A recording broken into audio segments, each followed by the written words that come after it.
I mean, there is a reason that people that are successful have successful children, and people that are failures, from the context of, they don't have to be 100% failures, but failures in a part of their life are a failure, their kids turn out being more like them. And that's because the construct, the actual thought processes, we pass them down.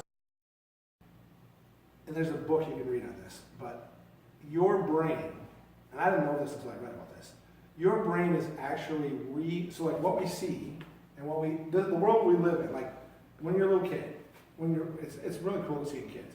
When you're a little kid, what happens? You get up and fall down, get up and fall down. Then you get up and take some steps. Then you run into the desk, right? You fall down. And then once in a while, you don't just run on the desk here, and this one doesn't have one, but you run into the corner of the desk, right? So, and you like, this thing stuck out, jabbing the leg, it hurts really bad. This hurts, but this hurts really bad. So in reality, our brains are really in the dark. And they see, hear, feel, taste, all our senses allow us to process information in a way that we reconstruct the world in our brain. And so, we reconstruct, like, and this, you'll see this if you really pay attention to it, like, you'll see it through your children in that, or even your friends and family, in that you can both see the exact, you can be standing there next to each other, and like, something happened, and you'll see it perceived differently than that other person does. Why does that happen? Well, it's because there's an actual ability for your brain, your brain, like, takes past information and recycles it and quantifies it. And so whatever your experience is versus the person next to you's experience is filtering what just happened. See? And so that's why that's why the concept of experience is so important. This is why doctors and lawyers and people with higher educations are perceived in the community to be better leaders. It's not, they can be terrible leaders in reality, but because they have that high level of education, when someone comes to them for an answer, then they actually have a broader group of content to actually give an answer from.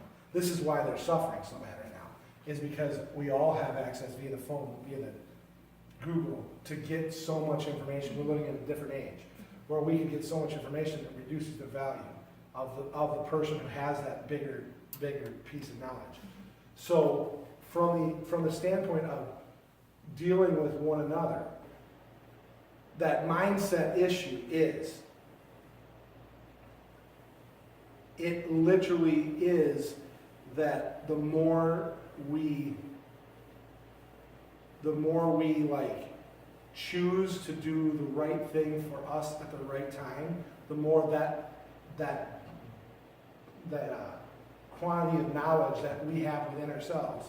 So like how we talked about with the table, like, you know the difference between a round table and a square table now, right? A little kid doesn't know that, right?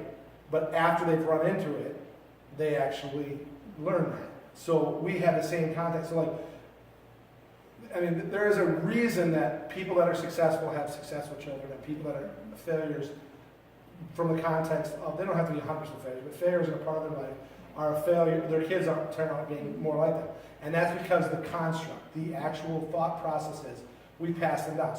Like, if you go back to that idea of your brain is inside and you're recreating the world, the number one influences on what being recreated are the people that influence us the most, which is really the 5 people we spend the most time with, which for kids are their parents and their grandparents. This is why having your grandparents close to you physically is of huge value to your children, because they actually, you have like, so six years experience, and I have 41 years, and then my dad has like 68 years experience. So he's getting the benefit of all that learning, whereas like if you're not close to, and that's where, like, there are some cases where there's somebody I know very well. I shouldn't say I know them very well. I know them. I've gotten to know the person, and they didn't have a dad. But and the guy that he calls grandpa today was not his grandpa. When his mom had what happened to her, stepped in and became like a father figure and a grandfather figure. And to this day, so this kid is really successful. As a matter of fact, this kid is doing a lot of the same things that he learned from here. But it was because of this relationship where it went, it actually skipped because there was no father here. There was a mother there, but she would have a hard time being, that's the hard part about being a single mom, is that you're the mom and the dad. And you got to be the lover and the disciplinary, and it's very difficult to have a full throttle on both those issues. So he came in and he because he was willing to act as a father, he's literally like the kid. As a matter of fact, they call him grandpa. He calls him grandpa. And they're not biologically related. So the point is that having that information readily available causes granted, they live closer. They were really close to this person physically. So the closer you are physically, the better off you are. There was a lack here, and that lack was made up by that person that age.